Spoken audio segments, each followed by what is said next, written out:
આજના પ્રોગ્રામની અંદર એક કોલેજના વિદ્યાર્થી તરીકે મને અહીંયા આમંત્રિત કરવામાં આવ્યો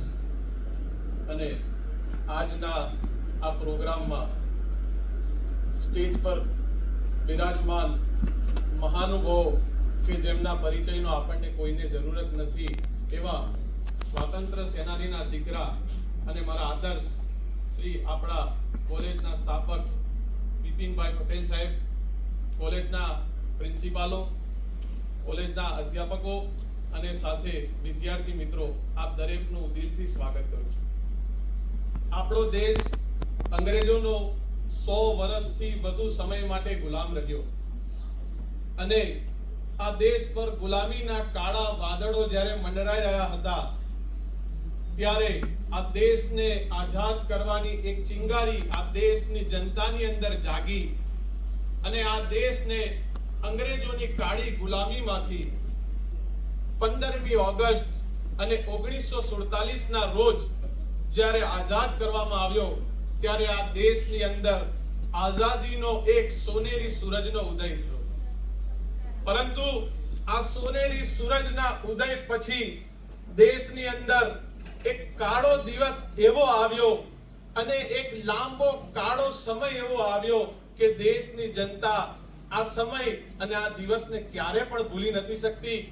જેના પર આજે આપણે વાત કરવાની છે તે કટોકટીનો દિવસ અને કટોકટીનો સમયગાળો છે. દેશની અંદર ઇન્દિરા ગાંધીની સરકાર હતી અને સરકારને જ્યારે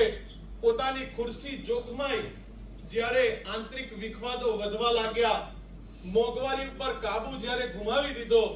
ત્યારે વિશ્વની સૌથી મોટી લોકશાહી ધરાવતા ભારત દેશ અને વિશ્વનું સૌથી મોટું બંધારણ ધરાવતા ભારત દેશની લોકશાહીનું હનન કરવામાં આવ્યું અને ઇન્દિરા ગાંધી એ લોકશાહીના એવા શિકારી બની ગયા કે જેમના તર્કસની અંદર કટોકટી સિવાયનું બીજું કોઈ તીર બાકી ન રહ્યું અને આ દેશની અંદર કટોકટી સિવાયનો એમની માટે બીજો કોઈ વિકલ્પ ના રહ્યો. જ્યારે ઇન્દિરા ગાંધી તરફથી મહેનત કરવામાં આવી કે દેશના બંધારણના મૂળભૂત માળખાની અંદર બદલાવ લાવીએ, દેશના બંધારણના મૂળભૂત માળખાને બદલીએ, ત્યારે સુપ્રીમ કોર્ટથી ગોલકનાથ કેસની અંદર સંભળાવવામાં આવ્યો ફેસલો કે સરકાર સાંસદની 2/3 બહુમતીના જોરે પણ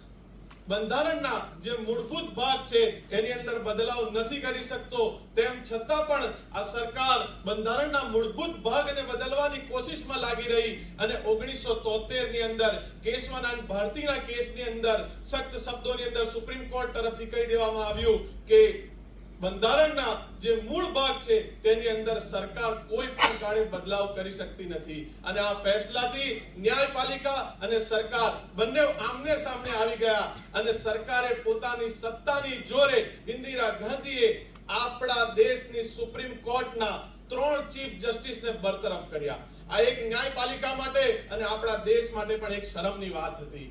અને આ વાતની શરૂઆત સત્તાના જોરથી થઈ હતી. તો હું એ વાતને પણ તમને જણાવી દઉં કે 1971 ની અંદર રાયબરેલીથી જ્યારે ઇન્દિરા ગાંધી 1 લાખ મતે વિજયી બન્યા અને તેમના વિરોધી તેમની સામે ઉભા રહેલા વ્યક્તિને તેઓએ 1 લાખ મતે હાર આપી તેવા રાજનારાયણ સિંહ કે જેમને 1 લાખ મતે ઇન્દિરા ગાંધીએ હાર આપી,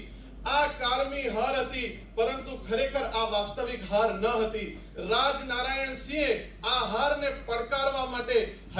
અલ્હાબાદ હાઈકોર્ટના દરવાજા ખટખટાવ્યા અને જ્યારે તેઓ અલ્હાબાદ હાઈકોર્ટ પહોંચ્યા છે અને તેઓએ પોતાની ફરિયાદ દાખલ કરી કે આ જીત જે થઈ છે તે સરકારી સાધનોનો ઉપયોગ કરીને, સરકારી નાણાંનો ઉપયોગ કરીને અને સત્તાના જોરનો ઉપયોગ કરીને આ જીત કરવામાં આવી છે. બસ આ જ દિવસ હતો કે જે દિવસથી આ દેશની અંદર કટોકટીની સૌપ્રથમ ઈંટ મૂકવામાં આવી.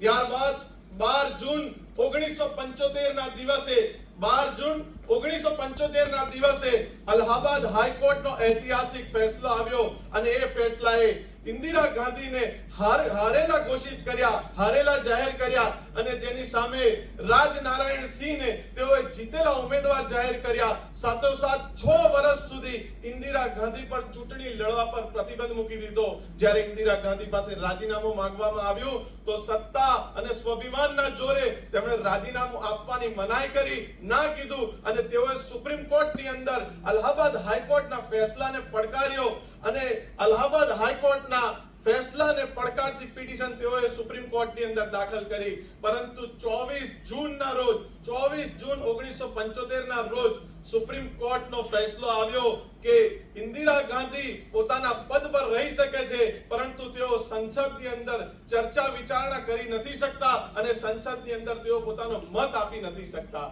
આ એક સમય આવ્યો કે જે સમયે દેશની અંદર કટોકટીના બીજ રોપાઈ ગયા અને એક કટોકટીની બીજ હતા, ઈંટ રોપાઈ હતી, એની પર આખી ઇમારત તૈયાર થઈ ગઈ. હવે દેશનો માહોલ બગડતો જતો હતો. દેશની અંદર દરેક તરફ બળવા થતા હતા અને જે જગ્યા પર આપણે ઊભા છે, જે ગુજરાતની ભૂમિ પર આપણે ઊભા છે, દેશની અંદર સૌથી પહેલો બળવો ગુજરાતથી થયો. સાથે સાથે બિહારની અંદર પણ મોટા પાયે બળવા થવા લાગ્યા અને લાગ્યું કે હવે સત્તા અને સરકાર જોખમાઈ રહી છે, તો પોતાના શાસક તાકાતનો જોરે દેશના સારા નેતાઓ, દેશના સારા લોકો કે જે અવાજ ઉઠાવી રહ્યા છે તેમને ધરપકડ કરવાનો અને તેમને જેલના સળિયા પાછળ ધકેલવાનો ઇન્દિરા ગાંધી તરફથી આદેશ આપવામાં આવ્યો. જેમાં મુલાયમસિંહ યાદવ, લાલુ પ્રસાદ યાદવ, અટલ બિહારી વાજપેયી,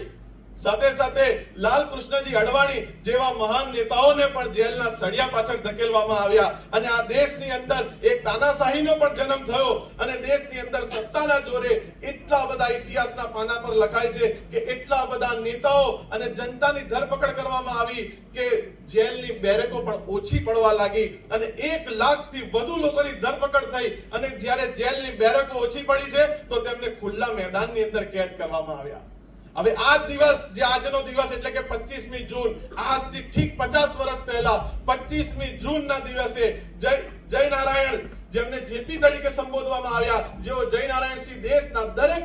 ખૂણે આંદોલન કરતા છેક દિલ્હી સુધી પહોંચ્યા હતા અને આજ 25 જૂનના દિવસે જેઓ દિલ્હીના રામલીલા મેદાનની અંદર 5 લાખની જનતા ભેગી કરી અને 5 લાખની જનતાને સંબોધિત કરી અને તેઓએ સરકારની ઉપર આકરા પ્રહાર